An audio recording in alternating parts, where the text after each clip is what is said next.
parle à nos cœurs ce soir. Amen. Je ne sais pas si le micro est bien. Ça résonne, non? Bon, j'arrête.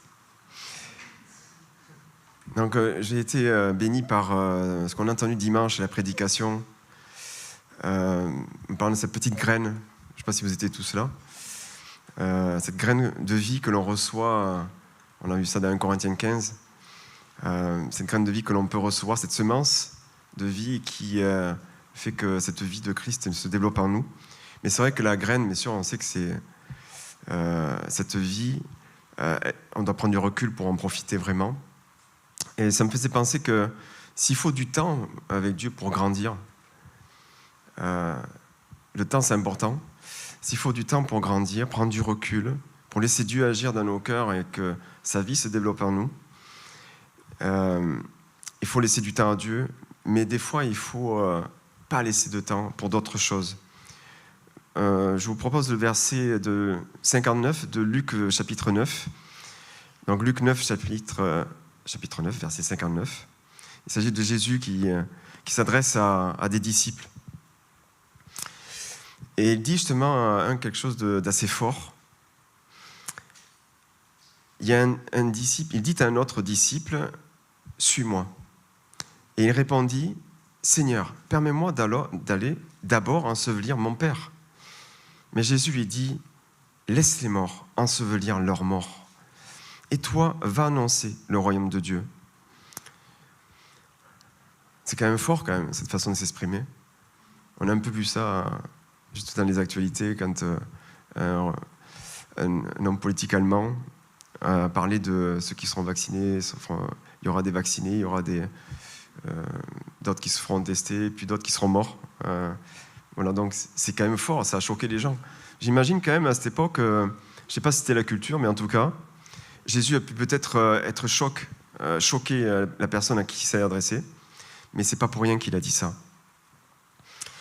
Quand on sait que, bien sûr, Jésus demande à un homme de le suivre, et cet homme lui dit, mais j'ai quelque chose d'important à faire, je dois ensevelir mon père.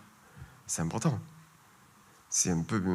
Moi, quand j'ai vu ça la première fois, il y a quelques années, je trouvais ça, je n'ai pas compris pourquoi il n'a pas le droit d'ensevelir son père, parce que ce n'est pas bien. Si, c'est bien, c'est très bien. Et Jésus, dans d'autres circonstances, n'était pas contre. On le voit, dans certaines circonstances où il s'est occupé aussi de Lazare. Il n'a pas hésité, il n'y est pas allé de suite, mais en tout cas, il est allé s'occuper de lui. Mais quand on sait qu'à l'époque, en rapport avec l'observance de la loi, s'occuper de l'ensevelissement d'un mort, à cause de l'impureté, il fallait 7 jours. 7 jours avant de prendre une décision pour ce commandement de le suivre. C'était maintenant. Et pour quelle cause? Annoncer le royaume de Dieu. Et c'est un petit peu le temps qu'il ne faut pas perdre, c'est celui-là. Si, au contraire, vis-à-vis de Dieu, il faut laisser du temps à Dieu et le laisser faire pour qu'on puisse grandir avec lui, il y a des choses qu'il ne faut pas rater dans notre vie. C'est lorsqu'il nous appelle. Alors bien sûr, nous avons répondu à l'appel de Dieu, nous sommes sauvés, nous avons répondu pour le salut, mais il nous appelle tous les jours à le suivre. Il nous appelle des fois, dans des moments particuliers, peut-être à un défi de foi, peut-être à aller quelque part de sa part, ou peut-être en mission, je ne sais pas, ou tout simplement ici, dans ma famille. Il m'appelle pour des raisons personnelles que je connais moi. C'est personnel ici. Et cet homme a dû comprendre le message. C'est, première chose, le suivre, ça n'attend pas. Deuxième chose, pour quelle raison? Annoncer la parole de Dieu. Être dans le cadre de cette mission pour le royaume de Dieu. Annoncer le royaume de Dieu. Ça n'attend pas. Regardez ce qu'il est dit dans Lévitique 21. Il est parlé des sacrificateurs aussi dans ce chapitre 21 de Lévitique, que je lis les versets 1 et 2. L'Éternel dit à Moïse, parle aux sacrificateurs, vis à Aaron, tu leur diras, un sacrificateur ne se rendra point impur parmi son peuple pour un mort, excepté pour ses proches parents, pour sa mère, son père, pour son fils, il y avait une exception.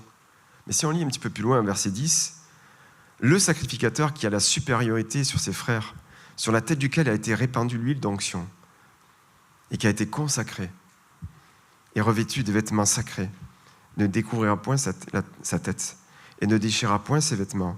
Il n'ira vers aucun mort et ne sera dans point impur ni pour son père ni pour sa mère.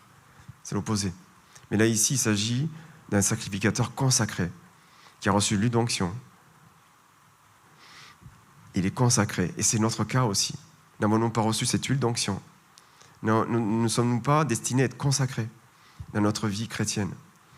Forcément, il y a un appel chaque jour pour nous à écouter la parole, à nous dire, voilà, le chemin c'est là pour toi, cette direction, vas-y. Vous savez, on a toujours tous les jours à choisir. Vous savez que Jésus a dit à un moment donné, celui qui conservera sa vie la perdra, et celui qui perdra sa vie à cause de moi la retrouvera, Matthieu 10. Il y a toujours ce choix à faire. Jésus est radical. Il y a deux chemins possibles. Et on sait que Dieu n'est pas le Dieu des morts, c'est le Dieu des vivants.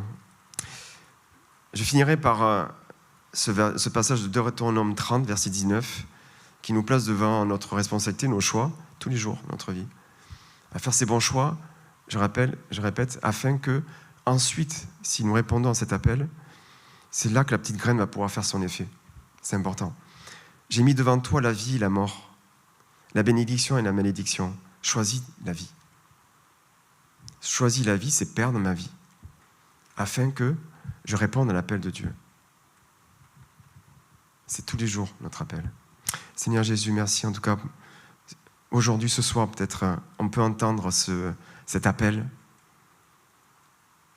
à nous consacrer à toi, Seigneur, tous les jours de notre vie, à ne pas te faire attendre, afin que cette petite graine de vie, afin que ta parole puisse germer, séparer ce qu'il faut séparer de l'âme et de l'esprit, et qu'on puisse grandir en croissant dans la grâce du Seigneur Jésus. Sois béni, Seigneur, et soyons attentifs à ta parole, Seigneur, qui va suivre. Amen.